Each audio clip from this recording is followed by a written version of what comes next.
Bill Superfoot Wallace here with Shannon Hudson and Kevin Hudson. Shannon owns 9 Round Fitness. Kevin is a hell of a fighter, also with 9 Round Fitness. I would like to talk about the change from the way they were taught with Joe Louis in the pocket from here to working a little bit of the Superfoot system. Again, you've noticed that Kevin is 6'2", 6'3", something like this, much taller than me. Okay, so he's got that reach with the leg.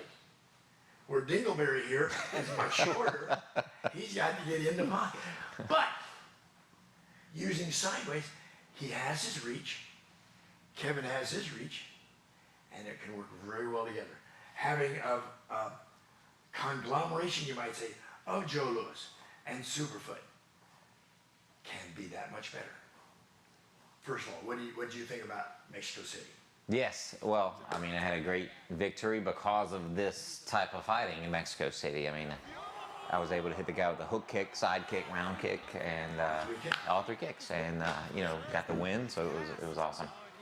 If you notice, sometimes the #1 technique in all the point tournaments is a backfist reverse punch, and even in MMA, kickboxing, the reverse punch or the straight right hand is still probably the #1 technique.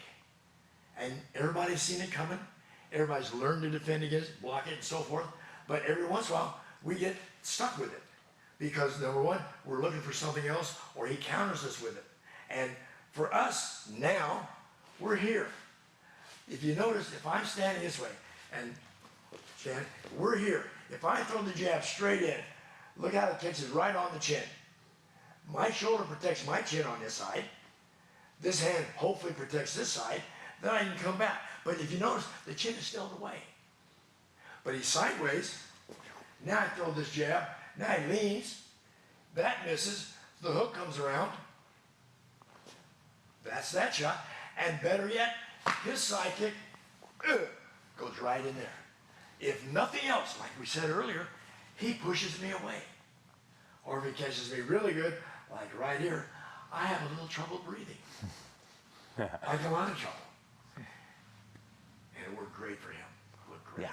Yeah. And if you look at Shannon's comeback in the karate combat, I know he and I were watching the karate combat in general. Everybody's conventional. Everybody's turned the same way. Yeah. They don't have the ability that he has, that he's learned from you, of how to be sideways.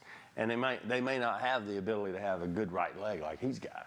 Yep. So when you got all these conventional guys fighting the same way, it's easy to hit them with a side kick, no matter how they're standing. Because they're right here. They're right there ready for it. And Shannon turned sideways, so all of a sudden, you notice also, just naturally, this hand went down. Right. So if he's here, let's see, I've got a decent side kick. Well, now it's null and void because this is down here. Right. And also, if you've watched the top boxers in the world, their jab comes from down here. Right. If this comes from here, he jabs fast.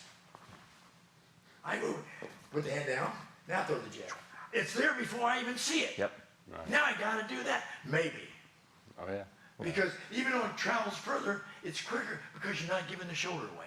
Right. Just different. You watch somebody do something, and you go, wow, I like that. Well, a couple things, like the jab, we've talked about it, it's under the eye line. Yeah. You know, because when I'm here, it's right in the eye line, right? My hands are right in it. But underneath, it's like it sneaks, right? It sneaks up underneath. And also, I'm waiting for the shoulder to move. If he's here, he throws a jab. See, the shoulder moves. It has to push it out there. Yeah. But if it's down here, jab, there's no shoulder. I'm going, and all of a sudden I go, shit. Yeah, right. Yeah, you watch good boxers, Floyd Mayweather sideways the whole time. Yeah. His jab comes from below. Yeah. Yep. And Ali threw it from below. Yeah. And if you think about it, they would start off like this. We'd go 2 rounds, and nobody hit anybody. Right. Then the quicker boxer would do this. And you go, bam, bam, bam. And he can't even react. Say mine. So he can't even react to it. So the reason is, it's sneaky. Yep. I mean, it's quick, it's sneaky, but it's also out and back. See, there's no shoulder. Yep. If I do this, then when I get tired after a while. Oh, yeah. But #2, it's a snappy movement. And these guys both can do it very, very, very well. our boxing coach, Xavier Biggs, his brother Terrell Biggs won the gold medal, grew up in Philadelphia. He calls that an up jab. He calls it an up jab because it's coming up. So, because there's different types of jabs, right? There's jabs vertically this way. There's the up one. There's different ways to do it, I know, and that's a great way to do it. Kevin being tall, almost, if it's with me, he's punching down. So if this comes from the floor coming up like that, I almost run into it because I don't have the time to go, oh, here it comes. Here it comes, yeah. And I'm already hit. So, and the old karate back fist. I mean, if I put a pair of gloves on, it's a jab. Right. It's funny. Yeah. I take the gloves off, it's a back fist. Right. Why? Because we're used to doing this.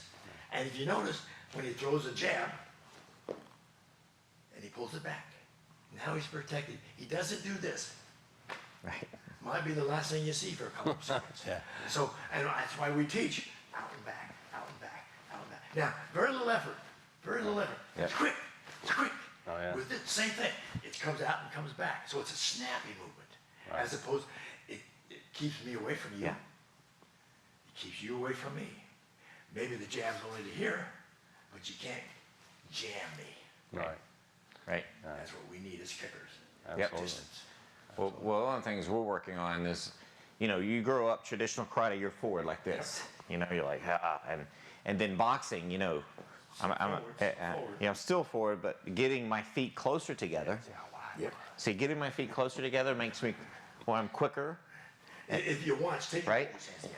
like this. Look how deep he is. Yeah, If see you how look wide at my the feet old- are? If you look at the old Okinawan films, Right. old Okinawan pictures, this is their front stance. They get And really when low. we first looked at this thing, we said, they don't know anything. They're looking stupid. Yeah. Well, They're standing straight up. Gotta be here. Yeah. But then you get in this thing, you say, I can't even move. Yeah, right. This used to be my fighting stance. Then I say, well, hold it now. I got to come here to move. Right. It looked good. Right. Joe's fighting stance. Yeah. Look great. Good for the Try to cameras. The dumb thing. Yeah. Your center of gravity is way too low. Too low. Yeah. You got to move. Boxing right here. There you can move. Yeah. Right. Yeah. That's Yeah, one of the things we're working with him a lot is trying to get that stance a little narrower. Yep. So he can be more mobile and pulling feet together. When I was in California, there was a big old tall guy, a little taller than you. He bowed in, stood sideways, just like it, stood just like this. And people at first didn't know it, so they come charging, they nail him with a side kick, not the crap out of him. Then you find it, you fake it back, you throw it, sit up, then they punch him. But think about this. If you throw a side kick from that position, no, what do you do first? Yeah, to move. Step, Had head to step, move. head step. Yeah. Now just don't move, just don't take it. You gotta go back. Right. So what do? Now push your feet together. Now throw a side kick. Now there's the Does kick. nothing. Yeah. Now it's there. But so we gotta say somehow to get from here to there. To there, yeah. And if I get my momentum going, there's where speed comes from. That's where our power Yeah. comes from. In MMA, the guys that push off with a side kick, Right. like Steven, Oh yeah. it's a push. Yeah. I mean, they call it a push side kick. So if it works, knocks you against the cage. But what if I bounce off that cage? Yeah. Coming back. Yeah. If when you hit your guy, Yep. he went down. Yeah. He didn't go back Yeah. 20 feet. Yeah. He went down. He goes, "Ugh." Yeah. And you can look at his face. He says, I don't want to do this Yeah, anymore. he's done. Yeah. Yeah, we knew it was over. Yeah. We knew it was over. Yeah. When you catch a good shot in the ribs or the chest or whatever, you can tell because it's like, that hurt a lot. Oh yeah. And just from his look, he's not used to seeing it come from the side. No. You could tell. No. No, I mean, we're still working on it. I got my head coach. We're still, working to develop these tools. I've been doing it for so long, but I'm still not perfect at it, and got to work on it. So, I've been doing this for 60-some years, and I'm still working on it. yes, sir. Yes, sir. Just make a little tweak here, a little tweak there, because every time you throw a technique, as great as you are, and as great as you are, every time you throw a technique, something is different from the first one to the second one. Yeah, absolutely. Every time. And I'm just trying to keep going. Yeah. Yeah. Well, we're doing it. We're doing it. You guys, my guy, these guys are absolutely superb. 9-round fitness is great. Superb. Shannon pushing it, Kevin helping him, his younger brother. But they're doing great. Thank you. I'm very proud of them. Thank you. Tushak back, and Tushak still in the second above him.